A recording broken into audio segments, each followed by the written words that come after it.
9 luglio 1962. Notte. Le Hawaii dormono. Poi, senza preavviso, il cielo intero diventa verde, poi rosso, poi viola. Un'aurora artificiale si accende da un orizzonte all'altro, visibile fino alla Nuova Zelanda, a oltre 7.000 chilometri di distanza. I lampioni delle strade si spengono, le radio tacciono, i sistemi di allarme impazziscono. Qualcuno ha appena fatto detonare una bomba all'idrogeno.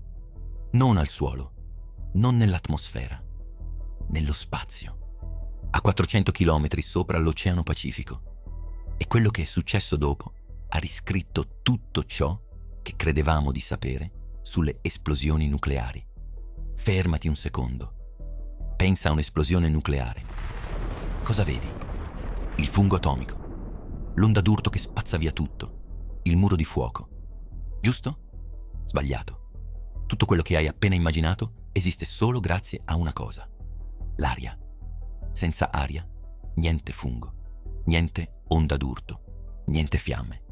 Una bomba nucleare nel vuoto dello spazio non assomiglia a niente di quello che hai visto nei film. E il motivo è così semplice che ti sembrerà assurdo. Un fungo atomico non è un effetto della bomba, è un effetto dell'aria. Quando una bomba esplode al suolo, la palla di fuoco è più calda del sole. L'aria intorno si espande violentemente verso l'esterno, creando un vuoto al centro. L'aria fredda circostante precipita verso il basso per riempire quel vuoto e risale portando con sé polvere e detriti. Quello è il gambo del fungo. La palla di fuoco che sale è il cappello. Togli l'aria e togli il fungo.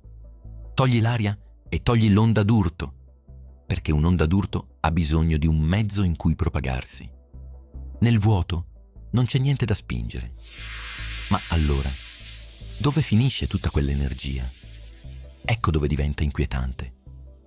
Una bomba nucleare converte la materia in energia. Sulla Terra, circa il 50% di quell'energia diventa onda d'urto. Il 35% diventa radiazione termica, calore. Il 15% diventa radiazione nucleare. Nello spazio, quel 50% che doveva diventare onda d'urto non ha dove andare. Non scompare. Si trasforma interamente in radiazione. Raggi X, raggi gamma, luce visibile. La bomba diventa un lampo puro. E quel lampo viaggia alla velocità della luce. Nessun riparo, nessun preavviso. Ma c'è qualcosa di ancora più pericoloso. Qualcosa che nel 1962 nessuno aveva previsto. Si chiamava Operazione Fishbowl. L'idea era semplice e terrificante. Lanciare testate nucleari nello spazio per capire cosa sarebbe successo. Starfish Prime era il test principale. Una testata termonucleare da 1,4 megatoni, circa 100 volte più potente della bomba di Hiroshima, montata sulla punta di un razzo Thor. Il bersaglio. Un punto nel vuoto a 400 chilometri sopra l'atollo Johnston, nel Pacifico. Per darti un'idea, la Stazione Spaziale Internazionale orbita a 408 chilometri. Stavano per far esplodere una bomba all'idrogeno alla stessa altitudine in cui oggi vivono gli astronauti. 11 ore 0 minuti e 0 secondi e 09 decimi, ora di Honolulu. La testata detona. In una frazione di secondo, la temperatura al centro raggiunge decine di milioni di gradi. Ma non c'è aria da riscaldare. Non c'è suolo da vaporizzare. Tutta l'energia si converte in un lampo di raggi X e raggi gamma che si espande come una sfera perfetta alla velocità della luce. Nessun suono, nessun boato, solo luce. Una sfera di luce pura che cresce in silenzio assoluto. E in quel silenzio, qualcosa di devastante sta già viaggiando verso la Terra. Ecco cosa nessuno aveva previsto. I raggi gamma della bomba colpiscono le molecole dell'alta atmosfera terrestre. Ogni raggio gamma strappa elettroni dagli atomi dell'aria, un processo chiamato effetto Compton. miliardi di elettroni vengono liberati contemporaneamente, tutti nella stessa direzione, tutti nello stesso istante. Questo fiume improvviso di elettroni genera un campo elettromagnetico mostruoso, un impulso, un singolo, gigantesco impulso elettromagnetico che viaggia alla velocità della luce verso il suolo. Alle Hawaii, 1350 km dal punto dell'esplosione, i lampioni si spengono. Le linee telefoniche muoiono. I sistemi d'allarme antifurto impazziscono tutti contemporaneamente.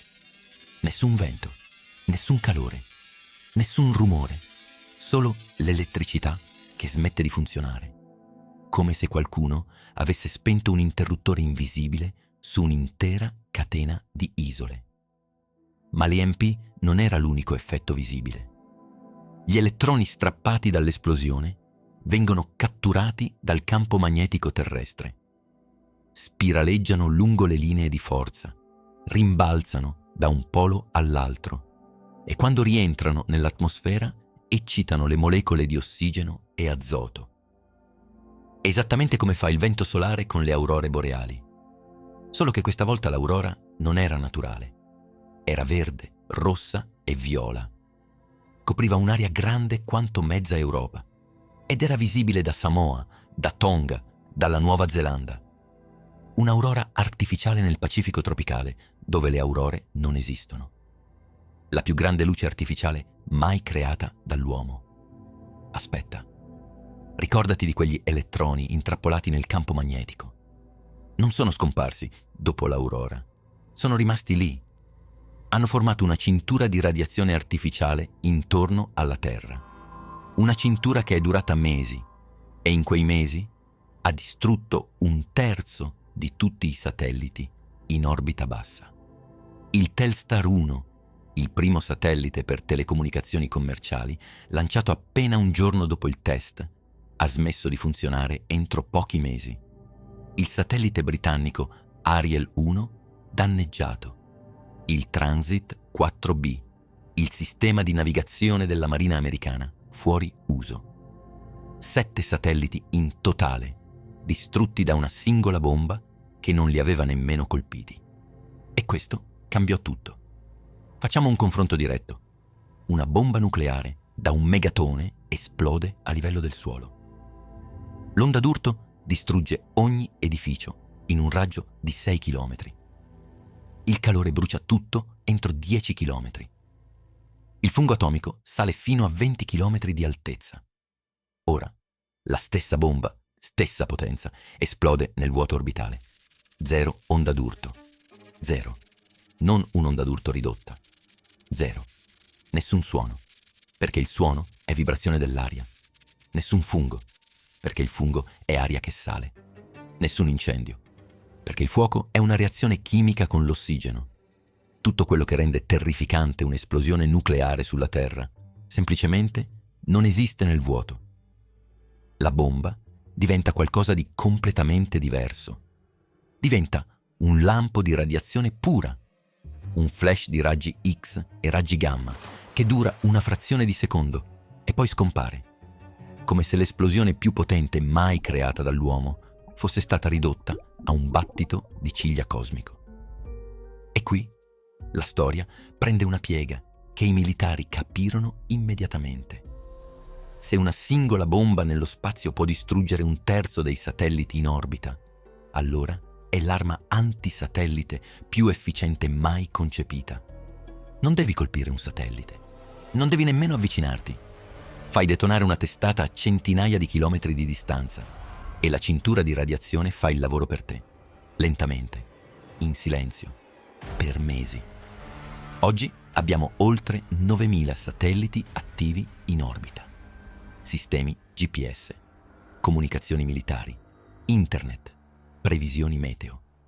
Una singola detonazione nucleare ad alta quota potrebbe paralizzare l'intera infrastruttura tecnologica del pianeta, senza toccare un solo essere umano a terra. I risultati di Starfish Prime terrorizzarono entrambe le superpotenze. Non solo gli americani. Anche i sovietici avevano condotto test simili con risultati altrettanto devastanti. Il test sovietico K3 nell'ottobre del 1962 causò blackout elettrici su un'area di oltre 1000 chilometri nel Kazakhstan. Linee elettriche distrutte. Cavi telefonici fusi. In un anno, nell'agosto del 1963, Stati Uniti, Unione Sovietica e Regno Unito firmarono il trattato sulla messa al bando parziale dei test nucleari. Vietati i test nell'atmosfera, sott'acqua e nello spazio. Non per altruismo, per paura.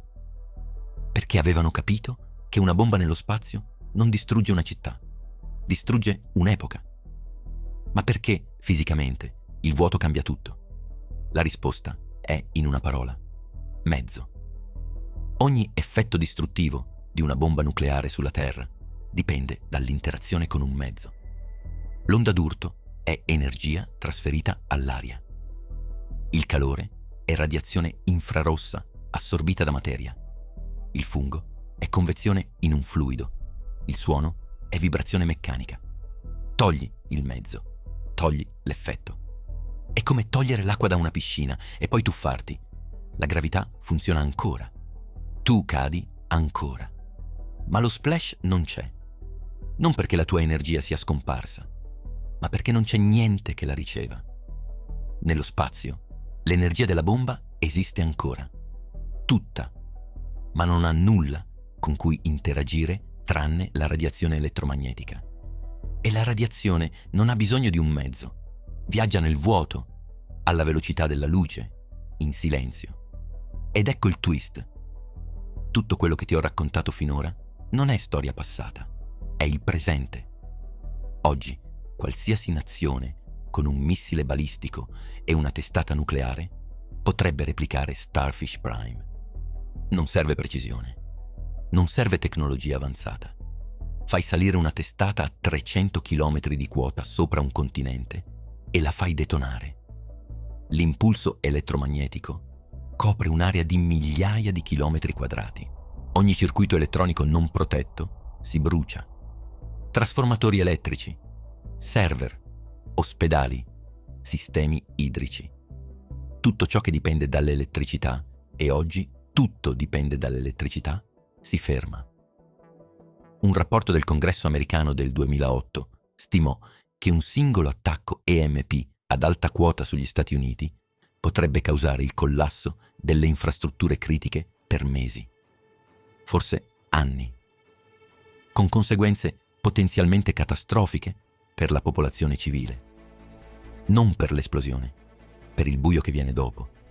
Pensaci, la nostra civiltà è costruita su un presupposto invisibile, che l'elettricità ci sarà sempre, che i satelliti funzioneranno sempre, che la rete non si spegnerà mai tutta insieme.